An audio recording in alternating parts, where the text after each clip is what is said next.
నేను 2019 నుంచి 21 వరకు జరిగిన మొదటి బోర్డ్ మెంబర్గా, మెయిన్ బోర్డులో పర్చేస్ కమిటీలో మెంబర్గా ఉన్నాను.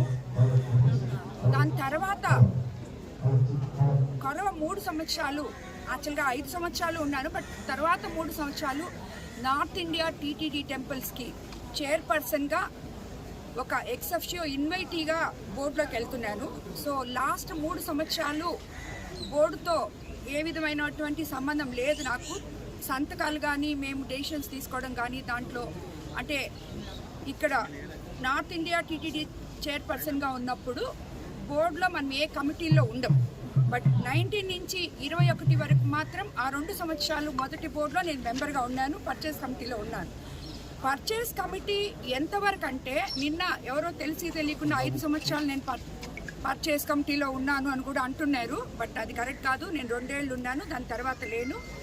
బట్ పర్చేస్ కమిటీ ఎంతవరకు అంటే, మనము అక్కడ కూర్చొని ఎంత ప్రొక్యూర్మెంట్ కావాలి, ఎవరు ఎన్ని టెండర్లు వచ్చాయి, దాంట్లో ఏది L1 వచ్చింది, ఇలాంటివి చూడడానికే పర్చేస్ కమిటీ.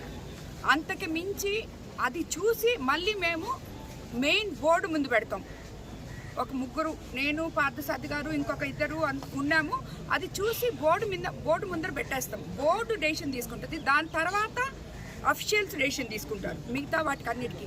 అంతేగాని బోర్డు మెంబర్లకి నా పర్చేస్ కమిటీలో ఉన్న నాకు ఇలాంటివి ఎటువంటి సంబంధం లేదు యాక్చువల్గా. ఎందుకంటే టెక్నికల్గా చాలామంది అఫీషియల్స్ ఉన్నారు అక్కడ. చాలా ప్రాసెస్, అది కరెక్టా కాదా అని డిసైడ్ చేయడానికి చాలా ప్రాసెస్ ఉంది. ఆ ప్రాసెస్ అన్ని చూసుకోవడానికి చాలామంది అఫీషియల్స్ ఉన్నారు. కాబట్టి దాని గురించి నాకు వెంకటేశ్వర భక్తురాలుగా తినగానే ఏమనిపించింది? ఆవు కొవ్వు, పంది మాంసం కలిపి నెయ్యి వాడే ఏదైనా కానీ మన ప్రభుత్వం ప్రజల ప్రభుత్వం. చంద్రబాబు నాయుడు గారు దాని మీద ఎంక్వైరీ వేయించారు. ఆయన ఇప్పుడు ఒక రిపోర్ట్ ప్రజల ముందు ఉంచారు. తర్వాత మన గవర్నమెంట్ ఇప్పుడు సిట్ వేసింది. ఏది నిజమో ఏది కాదో మన ప్రభుత్వం రేపు ప్రజల ముందే పెట్టద్ది. అన్నీ ఆల్రెడీ పెట్టారు రిపోర్ట్ ద్వారా. ఇది కూడా రాబోయే రోజుల్లో సిట్ ద్వారా ఏమి జరుగుతుందో తెలుసుకుంటారు.